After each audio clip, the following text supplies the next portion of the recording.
ایک بادشاہ نے بہت ہی عالیشان محل تعمیر کروایا۔ جو بھی محل کو دیکھتا بس دیکھتا ہی رہ جاتا۔ محل نہیں تھا، جنت کا ٹکڑا تھا۔ غرض یہ کہ جو بھی محل کو دیکھتا وہ حیران رہ جاتا۔ مگر بادشاہ نے عجیب شرط رکھ دی کہ جو شخص محل کو یہ طے شدہ وقت میں دیکھے گا پورا محل اسے دے دیا جائے گا، لیکن جو شخص طے شدہ وقت میں نہیں دیکھ پائے گا اس کا سر قلم کر دیا جائے گا۔ بہت سارے بیوقوف نوجوان منع کرنے کے باوجود جان گوا بیٹھے۔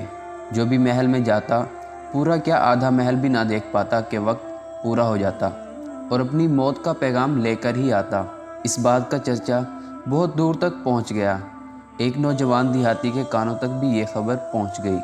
نوجوان نے بات سنی تو پوری تصدیق کی اور بادشاہ کے محل میں پہنچ گیا۔ درباری، وزیروں، مشیروں اور جلادوں نے بھی منع کیا، مگر دیہاتی نوجوان اپنی ضد کا پکا نکلا۔ بادشاہ سے اجازت لی اور نوجوان دیہاتی کو طے شدہ وقت دے دیا گیا۔ نوجوان محل کے اندر داخل ہوا تو نوجوان نے ایک سرے سے لے کر دوسرے سرے تک دور و دیوار، کمرے، راہداریاں، فانوس، کمکمے، قالین، صوفے، تالاب، باغ، الغرض ایک ایک چیز دیکھی اور وقت ختم ہونے سے پہلے بادشاہ کے سامنے پیش ہو گیا۔ بادشاہ اور تمام درباری گویا سناٹے میں آ گئے۔ بادشاہ نے کہا، نوجوان، میں اب اپنی شرط پر قائم ہوں۔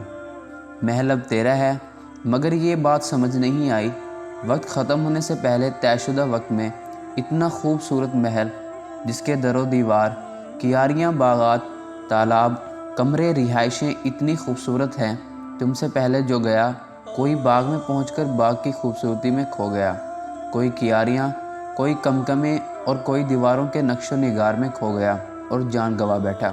تم نے پورا وقت بھی نہیں لگایا اور محل بھی دیکھ لیا۔ نوجوان نے بادشاہ کی بات سن کر زور سے کہکا لگایا اور کہا، بادشاہ سلامت، مجھ سے پہلے جتنے لوگ بھی محل دیکھنے آئے سب کے سب بے وقوف تھے، جو محل کی خوبصورتی میں کھو گئے اور جانیں گنواتے رہے۔ اور بادشاہ سلامت، جب میں محل کے اندر داخل ہوا تو میں نے اپنی آدھی کھلی ہوئی آنکھ سے پورا محل دیکھ آیا۔ میں اتنا بے وقوف نہیں تھا جو محل کی خوبصورتی میں کھو کر اپنی جان گنوا دیتا۔ بادشاہ سلامت، لیکن اب محل میری ملکیت ہے، میں اسے جی بھر کر دیکھتا رہوں گا، لیکن حقیقت یہ ہے کہ وہ محل دنیا ہے۔ بادشاہ، وہ اللہ پاک کی ذات ہے اور محل کی خوبصورتی میں کھو جانے والے ہم انسان ہیں، لیکن دانا اور کامیاب انسان وہ ہے جو اس دنیا کی خوبصورتی میں کھو نہیں جاتے بلکہ بامقصد زندگی گزار کر اللہ کے حضور پہنچ جاتے ہیں اور اپنی آخرت کو سنوار لیتے ہیں۔